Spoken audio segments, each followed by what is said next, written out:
नमस्कार मित्रों, आपका स्वागत है न्यूराइज क्लासेस पर। आशा करते हैं आप सभी लोग अच्छे होंगे। आइए आज बात करते हैं समसामयिक घटना चक्र द्वारा जो वीकली करंट अफेयर बनाई जाती है। आइए उस पर चर्चा कर लेते हैं। मैंने राष्ट्रीय और अंतर्राष्ट्रीय घटनाओं पर कल चर्चा कर लिया था। आज बात करते हैं इकोनॉमी पे। आइए बात कर लेते हैं इकोनॉमी पे, आर्थिकी पे बात करते हैं। तो यहाँ पे आर्थिकी पे बात करें तो यहाँ पे जो महत्वपूर्ण पॉइंट है उन्हीं पे चर्चा किया जाएगा। तो आइए बात करते हैं इकोनॉमी पे। तो यहाँ पे पहला घटना दिया है, भारत सरकार ने हाल ही में किस क्षेत्र के लिए उत्पादन से जुड़ी प्रोत्साहन योजना लॉन्च की। तो ये जो लॉन्च किए मिलेट आधारित उत्पाद, मिलेट आधारित उत्पाद मतलब जो मोटा अनाज है उस पे योजना प्रारंभ की है। अगर बात करते हैं इसकी अवधि की, तो यह कब लॉन्च की गई थी, तो वित्तीय वर्ष 2022-23 से लेकर 2026-27 तक ये जो है योजना चलेगी। ये पॉइंट जो है महत्वपूर्ण बन जाता है। आगे बात करते हैं, ये सबसे 100 में 100% ये प्रश्न पूछा ही जाएगा। भारतीय रिजर्व बैंक मतलब आरबीआई के 26वें गवर्नर के रूप में किसे नियुक्त किया गया। तो ये जो बने संजय मल्होत्रा जी बने। संजय मल्होत्रा जी बने हैं। कब इन्होंने शपथ ली, तो 9 दिसंबर 2024 को। अब यहाँ पे देखिए, अभी हाल ही में जो नियुक्तियां हुई है, जो महत्वपूर्ण पद हैं, संजय मल्होत्रा जी क्या बनाए गए, आरबीआई के 26वें नंबर के गवर्नर बनाए गए।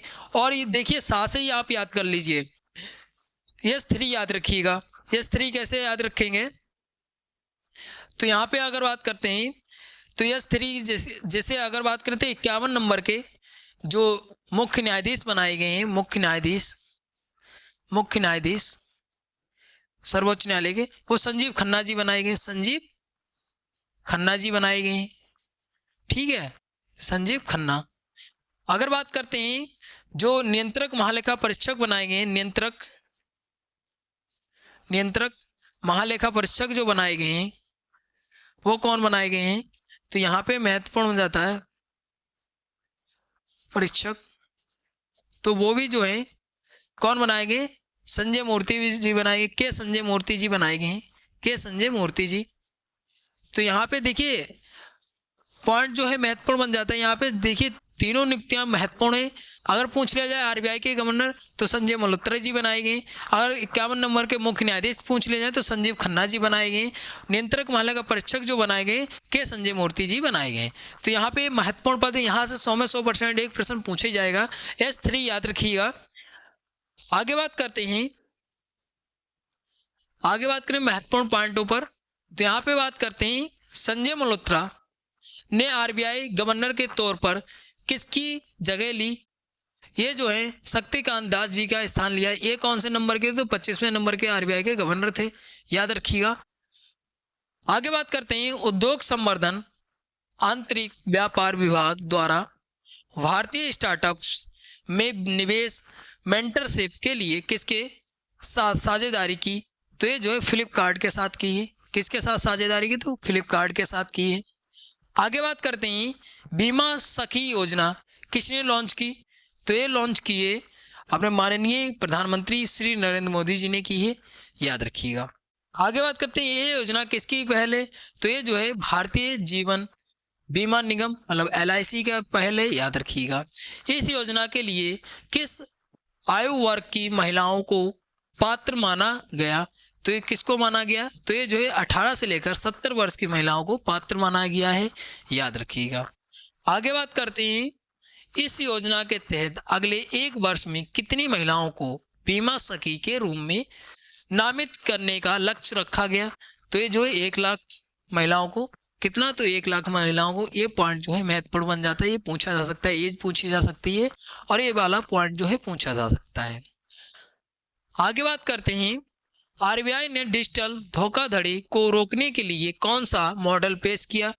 तो ये मॉडल कौन सा पेश किया है, तो म्यूल हंटर पेश किया, AI याद रखिए, म्यूल हंटर पे AI पेश किया है। और ये किसने जो है विकसित किया है, तो ये विकसित किसने किया है, तो ये महत्वपूर्ण बन जाता है, ये पूछा जा सकता है। आरबीआई इनोवेशन हब बेंगलुरु ने विकसित किया है। तो ये पॉइंट जो है महत्वपूर्ण बन जाता है।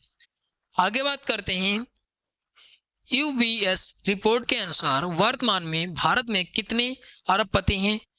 तो जो रिपोर्ट जारी होती है एस, इस रिपोर्ट के अनुसार अगर देखा जाए तो अरबपति पूछे भारत में कितने हैं, तो 185 लोग हैं, 185 लोग अरबपति हैं। अगर बात करें अरबपतियों के मामले में भारत का विश्व में कौन सा स्थान है, भारत का विश्व में स्थान पूछा है तो भारत का जो है वो तीसरा स्थान है।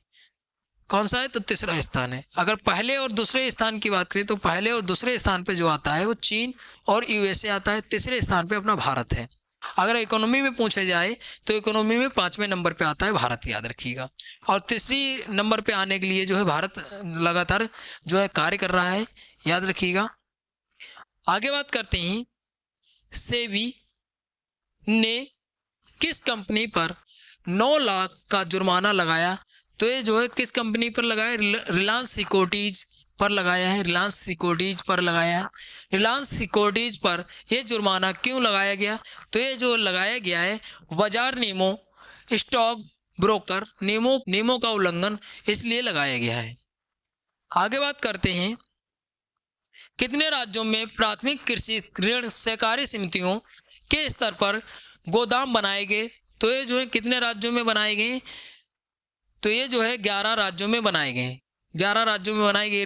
ये रिपोर्ट जो है 4 दिसंबर 2024 को बताई गई है। आगे बात करते हैं, ये 11 राज्य कौन कौन से हैं, तो इसमें जो है महाराष्ट्र है, उत्तर प्रदेश है, तमिलनाडु है, कर्नाटक है, गुजरात, मध्य प्रदेश, उत्तराखंड, असम, तेलंगाना, त्रिपुरा और राजस्थान। ये जो है 11 राज्यों में बनाई गई हैं, याद रखिए, कृषि ऋण के लिए सहकारी समितियां। और 11 राज्य कौन कौन से, ये महत्वपूर्ण बन जाता है।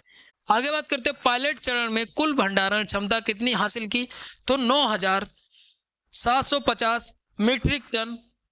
आगे बात करते हैं, आरबीआई की मौद्रिक नीति समिति ने लगातार 11वीं बार रेपो दर जो होती है वो क्या किया है, आइए जानते हैं। तो जो रेपो दर है, रेट जो है यथावत कितने स्तर पर बरकरार रखने का फैसला लिया, तो ये जो है 6.50% रखा है, याद रखिएगा। आगे बात करते हैं, कैश रिजर्व रेशियो घटकर कितना किया गया, तो ये जो 4% किया गया है, 4%। आगे बात करते हैं, वित्त वर्ष 2025 में कितनी मुद्रास्फीति का अनुमान लगाया गया, तो 4.8% लगाया गया। और अभी जो है क्या बनाया गया, मौद्रिक नीति समिति बनाई गई, उसमें 6 सदस्य बनाए जाते हैं। अगर आपने इसकी वीडियो नहीं देखी है तो आप चैनल पर जाके देख सकते हैं, बहुत ही महत्वपूर्ण वीडियो है। आगे बात करते हैं, आरबीआई द्वारा यूपीआई लाइट वॉलेट की कुल सीमा बढ़ाकर कितनी कर दी गई, तो ये जो है 5,000 कर दी गई है। आगे बात करते हैं, यूपीआई लाइट भुगतान के लिए प्रति लेन देन सीमा बढ़ाकर कितनी कर दी गई, तो ये जो है 1,000 कर दी गई है। यूपीआई की जो फुल फॉर्म होती है यूनिफाइड पेमेंट इंटरफेस होती है, याद रखिएगा। आगे बात करते हैं, राज्यों द्वारा सब्सिडी दावों के निपटान प्रक्रिया को सुविधाजनक बनाने हेतु किस पोर्टल का शुभारंभ किया गया है, तो स्कैन का किया गया है, स्कैन का किया गया है, याद रखिएगा। आगे बात करते हैं, स्कैन का पूरा नाम क्या होता है, तो स्कैन का पूरा नाम जो होता है वो subsidy claim application for NFSA, इसका जो है फुल फॉर्म होता है। ये फुल फॉर्म भी पूछा जा सकता है। सबसे महत्वपूर्ण है ये रिपोर्ट बुनियादी पशुपालन सांख्यिकी, ये जो है रिपोर्ट सबसे महत्वपूर्ण है। यहाँ से 100 में 100% प्रश्न पूछे जाएगा। 2024 को किसने जारी किया, तो ये जो है जारी किया है पशुपालन एवं डेयरी विभाग ने जारी किया है। ये जारी कौन से दिन होती है, तो राष्ट्रीय दुग्ध दिवस के दिन जारी होती है। अगर आप इस रिपोर्ट के बारे में संपूर्ण जानकारी लेना चाहते हैं डिटेल से, तो मैंने इसकी वीडियो अपलोड करके, तो आप चैनल पे जाके देख सकते हैं, बहुत ही महत्वपूर्ण वीडियो है। आइए इसमें जानते हैं, भारत में वर्ष 2023-24 के लिए कुल दूध उत्पादन का अनुमान कितना, तो ये जो है कितना है, तो ये 239.30 मिलियन टन है, इतना अनुमान है, याद रखिएगा। आगे बात करते हैं, अगर इसमें दूध उत्पादन में अगर बात करें तो सबसे टॉप पे जो आता है जो उत्तर प्रदेश आता है। दूध उत्पादन में उत्तर प्रदेश, इसकी भागीदारी जो रही है वो जो है 16.21 परसेंट रही है, याद रखिएगा। सबसे टॉप पे अगर पूछ लिया जाए कि विश्व में भारत का कौन सा स्थान है दूध उत्पादन में, तो पहला स्थान है। अंडा उत्पादन में जो है वो दूसरा स्थान है, याद रखिएगा। अगर बात करते हैं भारत में ही अपने जो 28 राज्य और 8 केंद्र शासित प्रदेश है उसमें दूध उत्पादन में सबसे टॉप पे कौन है राज्य में, तो उत्तर प्रदेश है, याद रखिएगा। 16% लगभग जो है दूध उत्पादन करता है। अगर बात करते हैं इसी में दूध उत्पादन में दूसरे और तीसरे स्थान पे कौन है, तो ये जो है दूसरे स्थान पे राजस्थान है। इसका जो है भागीदार कितना रहा है, तो ये जो है 14.51% रहा है। और मध्य प्रदेश जो रहा है 8.91% रहा है इसका जो है भागीदार, याद रखिएगा। आगे बात करते हैं दुग्ध उत्पादन में पिछले 10 वर्षों मतलब 10 वर्षों की अगर बात करें 2014 और 15 से लेकर 2023-24 में वृद्धि पूछिए, तो वृद्धि जो रही है वो 5.62% रही है। आगे बात करते हैं दुग्ध उत्पादन में सबसे उच्चतम वार्षिक वृद्धि दर मतलब AGR किस राज्य ने दर्ज की, तो ये अगर वार्षिक वृद्धि दर अगर बात करें, देखिए टॉप पे अगर पूछा जाए तो उत्तर प्रदेश है। अगर वार्षिक वृद्धि दर पूछी जाए मतलब वार्षिक वृद्धि दर जो रही है वो पश्चिम बंगाल की रही है, पश्चिम बंगाल की रही है, याद रखिए। टॉप पे पश्चिम बंगाल है वार्षिक वृद्धि दर में। आगे बात करते हैं वर्ष 2023-24 में दूध उत्पादन में वर्ष 2022-23 के मुकाबले कितनी वृद्धि हुई, तो ये वृद्धि हुई है 3.78% रही है इसकी वृद्धि, याद रखिएगा। यहाँ पे जो है 22-23 से लेकर और 23-24 में वृद्धि दर पूछी लगभग 1 साल की, याद रखिएगा। अगर इसमें बात करते हैं ये आंकड़े जो दिए गए हैं वो 1 मार्च से लेकर 1 मार्च 2023 से लेकर जो आंकड़े दिए गए हैं वो जो है फरवरी 2024 तक दिए गए, फरवरी 2024 तक के दिए गए हैं, याद रखिएगा। तो यहाँ पे आंकड़े भी याद रखिएगा कब के आंकड़े हैं।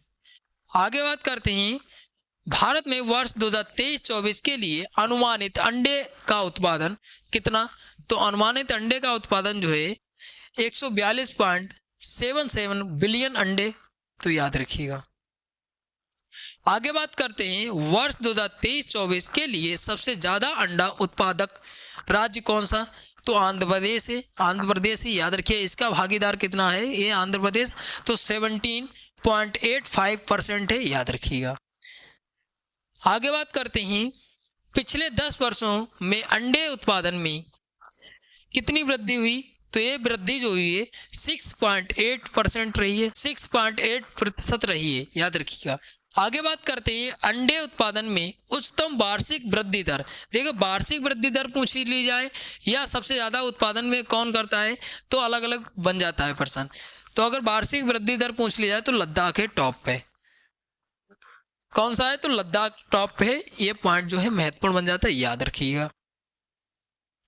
आगे बात करते हैं वर्ष 2022-23 के मुकाबले अंडे उत्पादन में कितनी वृद्धि हुई, तो 22-23 की अगर बात करें 23-24 में, तो ये जो है कितनी प्रतिशत है, तो 3.18% है, याद रखिएगा। आगे बात करते हैं वर्ष 2023-24 के लिए अंडे उत्पादन में दूसरे और तीसरे स्थान पे पूछा है, तो दूसरे और तीसरे स्थान पे जो रहा है वो दूसरे स्थान पे तमिलनाडु है। इसका भागीदार कितना है तमिलनाडु, तो 15.64% है। और तेलंगाना जो है 12.88% है इसका भागीदार अंडे उत्पादन में, याद रखिएगा। तो यहाँ पे क्रम भी पूछा जा सकता है, फर्स्ट नंबर पे आंध्र प्रदेश है, दूसरे नंबर पे तमिलनाडु है, तीसरे नंबर पे तेलंगाना है। आगे बात करें भारत में वर्ष 2023-24 के लिए कुल मांस उत्पादन का अनुमान, तो मांस उत्पादन का अनुमान अगर बात करें तो कितना है, तो ये जो है 10.25 मिलियन टन है। आगे बात करते हैं वर्ष 2023-24 के लिए सबसे बड़ा मांस उत्पादक राज्य पूछा है, सबसे बड़ा, तो सबसे ज्यादा जो मांस उत्पादन करता है वो पश्चिम बंगाल करता है। इसका भागीदार पश्चिम बंगाल कितना है, तो 12.62% है, याद रखिएगा। दूसरे और तीसरे स्थान पे जो अगर बात करें इसमें मांस उत्पादन में, तो दूसरे स्थान पे उत्तर प्रदेश है, यूपी है, जिसमें जो है इसका भागीदार कितना है, तो 12.29% है। और महाराष्ट्र जो है वो तीसरे स्थान पे आता है, 11.28% है। तो यहाँ पे आपको क्रम भी लगाने को पूछा जा सकता है। मांस उत्पादन में अगर बात करें तो सबसे ज़्यादा जो है पश्चिम बंगाल में, दूसरे स्थान पे जो है उत्तर प्रदेश है और तीसरे स्थान पे महाराष्ट्र है। आगे बात करते हैं, भारत में वर्ष 2023-24 के लिए सबसे बड़ा ऊन उत्पादक राज्य कौन सा? तो ऊन उत्पादक में आता है राजस्थान। ऊन उत्पादन में राजस्थान, इसका भागीदार कितना है राजस्थान? तो 47.53% है, याद रखिएगा। दूसरे और तीसरे स्थान पे अगर बात करें ऊन उत्पादन में तो जम्मू कश्मीर है दूसरे स्थान पे, इसका जो है 23.06% है, और गुजरात जो है तीसरे स्थान पे, इसका जो है भागीदार 6.18% है। तो इसका जो है परसेंटेज भी पूछा जा सकता है, क्रम भी पूछा जा सकता है। अगर ऊन उत्पादन में बात करें तो पहले स्थान पर राजस्थान है, दूसरे स्थान पे जम्मू कश्मीर है और तीसरे स्थान पे कौन सा है? तो गुजरात है, याद रखिएगा। आगे बात करते हैं, भारत में वर्ष 2023-24 के लिए अनुमानित कुल ऊन उत्पादन कितना? तो अनुमानित ऊन उत्पादन कितना है? तो ये जो है 33.69 मिलियन किलोग्राम है, इसका जो है अनुमानित है, याद रखिएगा। ये पॉइंट जो है महत्वपूर्ण बन जाता है। तो यहाँ पे जो है आपको सबसे ज़्यादा ऊन उत्पादन में कौन है और टॉप पे कौन है, क्रम में भी पूछा जा सकता है। मांस, अंडा और जो है दूध में कौन है। अगर आप इसमें डिटेल में वीडियो देखना चाहते हैं तो मैंने हाल ही में अभी वीडियो अपलोड की है, तो आप चैनल पे जाके देख सकते हैं। मैंने उसमें बाकायदा 5-5 राज्यों के दिखाए हैं उसमें वीडियो में लिस्ट वाइज, तो आप चैनल पर जाके देख सकते हैं। बहुत ही महत्वपूर्ण वीडियो है। आगे बात करें, विश्व बैंक ने महाराष्ट्र में आर्थिक विकास के लिए कितनी राशि का ऋण स्वीकृत किया? तो ये जो है 188.28 मिलियन डॉलर है, याद रखिएगा।